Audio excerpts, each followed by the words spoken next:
Welcome, ladies and gentlemen, to the 13th expansion-packed episode of the Switch It Up cast. We are here today, ladies and gentlemen. We've got a super stocked show for you, 2 reviews.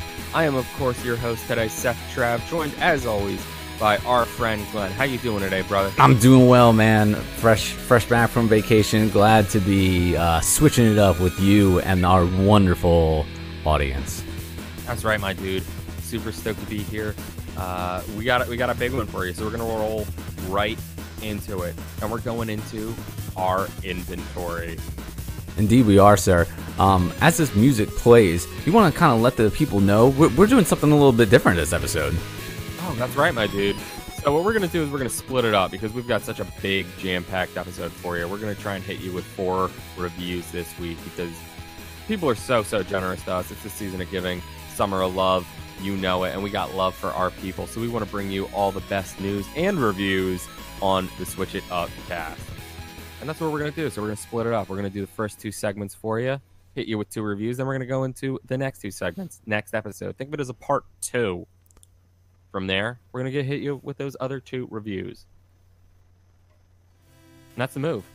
Sounds like a pro move, sir. Sounds like we're straight professionals. Nothing but. That's the move. That's the move, my dude. But right now, we are straight into our inventory. It's what we're playing. It's what we're on about with the Nintendo Switch. This week, our friend Glenn, what are you playing? This week, sir, well, one of the games is going to be one of the ones that we're reviewing, so I really won't jump in to that one too much. I did get a chance to play in some Splatoon when I came back from vacation. That was kind of the first game that I picked up, aside from the one that that I'm gonna be talking about in a little while. Still having a great deal of fun with Splatoon.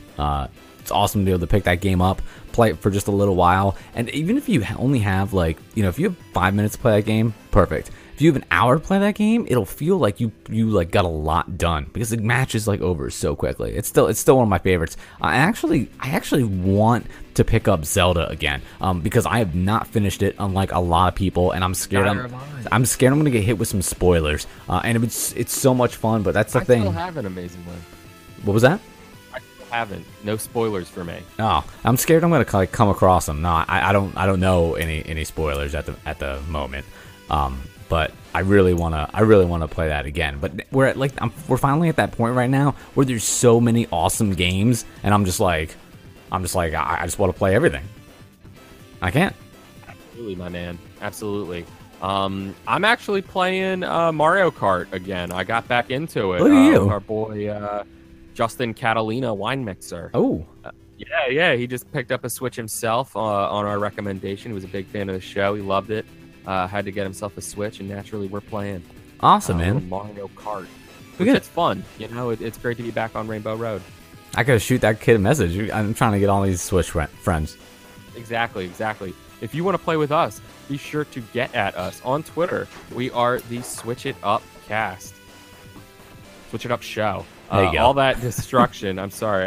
If you heard all that destruction, ladies and gentlemen, I have a new kitten. And it just completely took out a handful of vinyls, a bunch of my curios that I have set up. Wait, did you say Cheerios? Curios, my knickknacks. Oh, I'm like, first of all, why do you have Cheerios next to your records? But I wouldn't be surprised. My Curios. Took out the Boxcar Racer vinyl, the Zelda vinyl from I Am 8-Bit. Took you long enough, but it's great. Yeah.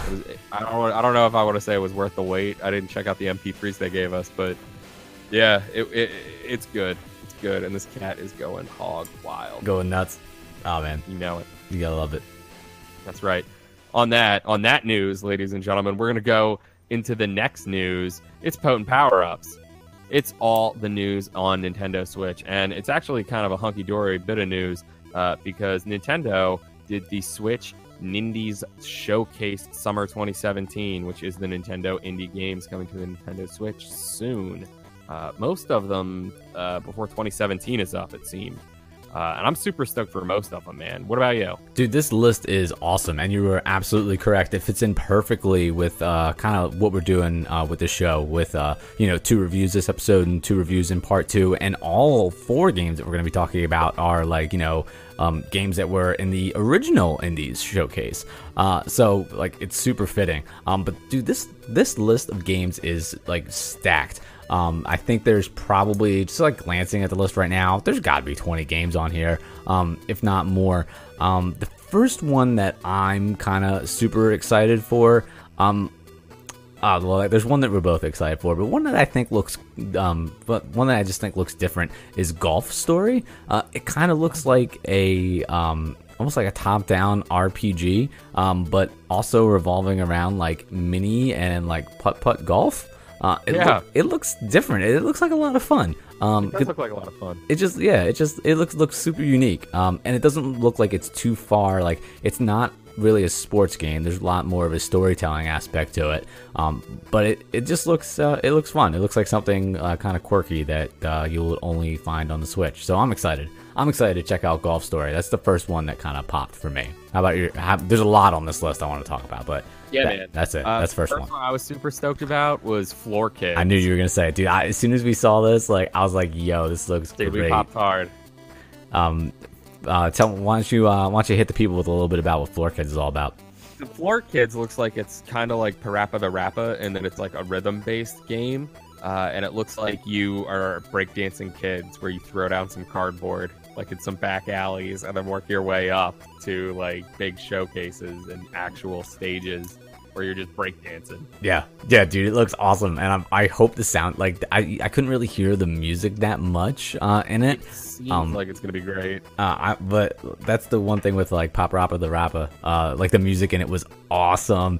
Lit. So I'm hoping that it's like up to par for this, because it looks really really good. I can't wait. Like day one, like buy for Floor Kids, I think.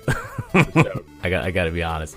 I think Poly Bridge looks different. I kind of like I like games like this, even though they're not really games. They're more like simulations. Did you see? I don't know if you caught Poly Bridge while we were watching this or not.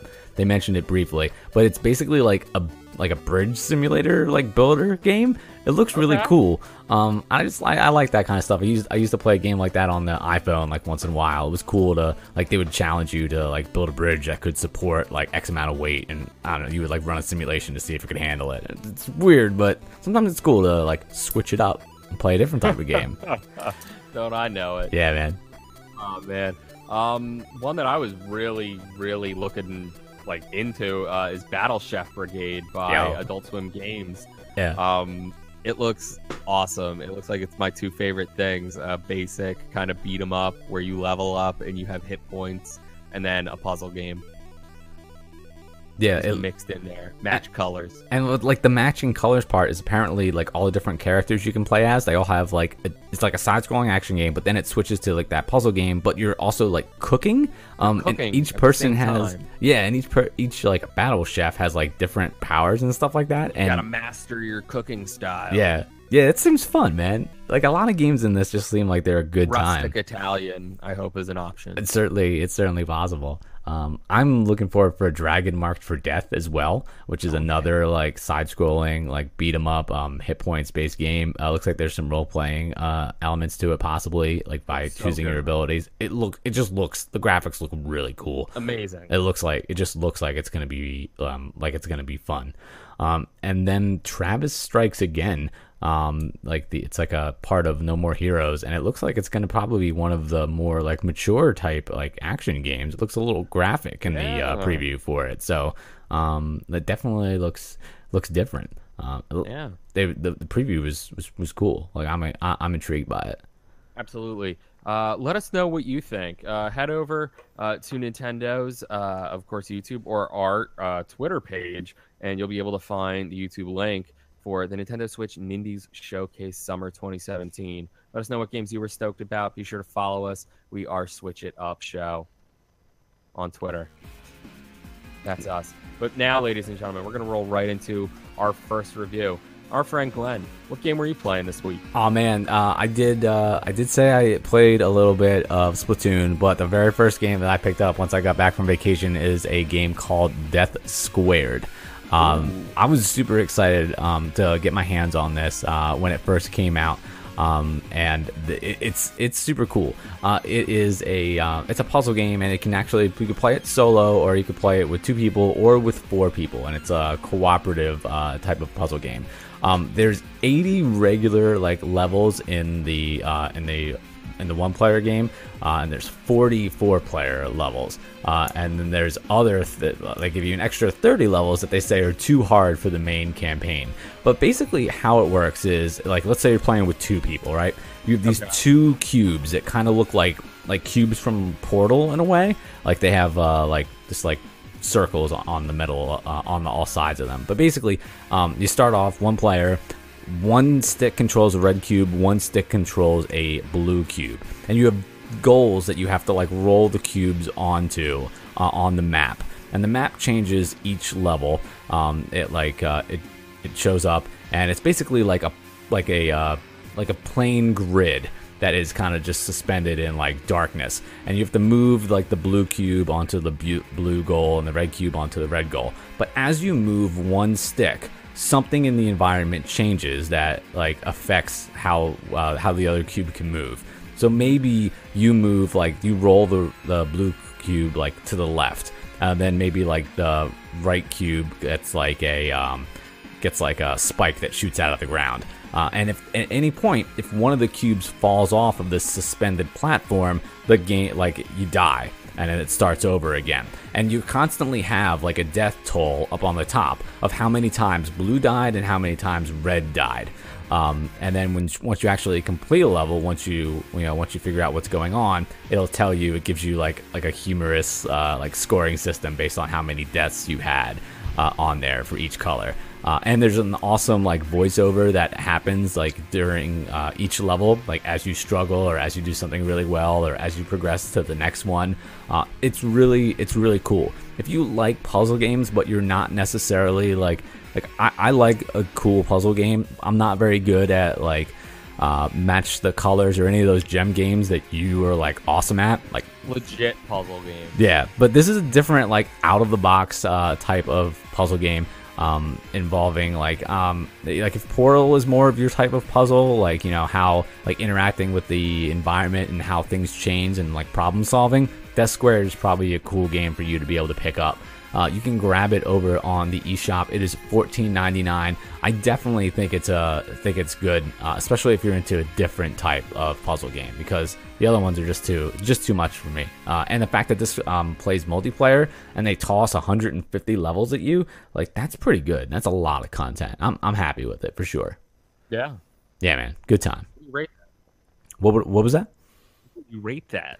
I did have a good time with this puzzle game. I'm gonna go ahead and give this a good. I'm gonna give this a good 3.5. This is a solid puzzle game for me. Yeah, this is a solid puzzle game for me. I'm not a giant guy who's super into puzzle games. So it's rare that one is I'm yes, you absolutely have to have this. But I did really enjoy this. I am gonna be playing it again, for sure. I had fun with it. You had some bias, it sounds like. I don't know if it's you know what though. Not a puzzler. Yeah, in general, I feel puzzles don't really hit super high for me. But that being said, I did have a good time with this, and to be fair, I played it solo. I did not get a chance to play it multiplayer, and I definitely did not get a chance to play it with 4 people. I don't even. I do have that many Joy-Cons, but with a little baby, it's kind of hard to have 4 people over to come play a game. But I mean, to be able to play this with 4 people, I'm sure it would be a ton of fun, because as each person is doing something, other things in the level are changing. So it would be fun to work that out with a lot of people. So I'm sure with more people, it only gets to be more fun. So Death Squared is a good time, man. How about yourself? What do you got for me? I dig it. I was playing a little game called Slime Son. Yeah, I saw this. So it's a wild little title. It's also a puzzler. Very retro graphic style. It looks like it's something off of the Atari days. Music is on point with this one, though. It is a great sounding game, and it really gives you a good vibe as you're going through these puzzles. Basically, what you're doing is you're playing as this green slime ball, and then you have to run through a giant worm that you somehow fell into. There is a bit of a storyline. There's also a town inside this worm that you're going through. And in that town, there are various characters that I don't want to spoil anything for anyone, but they're very clearly like lampooning other actors and famous characters from various things. You'll get it. You'll laugh. It'll be a great time. Slime Song is fun. It's also a little frustrating. It moves quick in the way that it's a puzzler. You've got little basic moves like jump, slide, glide, those sorts of things. And then you have to combine them all where you phase, you'll transform through some various things. There's a quick replay option, so if you know you're going to fail, you can just real quick like snap back into the level, which is great because I very frustratingly had to like repeat levels over and over for a while because I'm one of those purists with a game where it's like you have to collect apples or you have an option to collect apples. So I'm like, I need to grab those apples. Otherwise, like, I'm not done this level, you know? Great fun. My only gripe with it is really kind of the graphics because I feel like, you know, it's kind of like the 16-bit style is coming back into it, but at the same time, it's even less than that. It's more like that Atari, like, 8-bit style. So I feel like if they'd taken a little bit more time, made it a little bit more graphically pleasing. I'm not sure if it was designed for the Switch originally. I want to say no because it has sidebars on it where you can change them out as to different things, but same time, it's like, why, you know? They also give you the option to like change your costume around a little bit. You can add like glasses to your bird that goes around with you. You can put a scarf or headphones on your Slime Song, and they don't really stay on the Slime Song. Like, they don't stay on your character, it seems like they move separately. And I'm like, what did I just spend money on? You know, like, if it's not staying on my dude, like, why do I want to spend money on that? I feel like that's just one of the graphical limitations that they put themselves in. Yeah. So it's fun, definitely, if you like a quick puzzler. Fast-paced for sure. Very simple, very quick to learn, and a weird kind of goofy storyline that goes along with it. I would definitely give it a 3. Okay. Pick it up, you know. If you can demo it, definitely demo it. But I would give it a solid 3.5.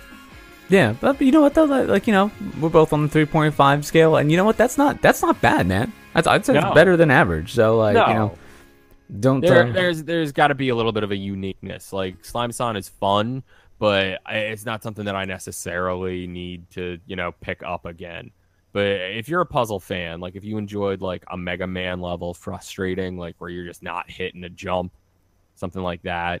If you enjoyed that old like Line Rider style thing where you were the helicopter going through levels like that, definitely pick up that. Slime Song's the game. Cool. Awesome, man. Good times. Yeah. So that's it, ladies and gentlemen, for this part of the Switch It Up cast. We, of course, are Seth Trav, our friend Glenn. He is at From the Crib. Be sure to follow us at all those handles on Twitter, and we are at the Preachcast on Instagram and Twitter and Tumblr and YouTube. Be sure to follow us on YouTube. I'm also Basic Boy Gaming. I love it. Follow us there. It's great times. But for everyone, if things ever get boring for you, you can always switch it up.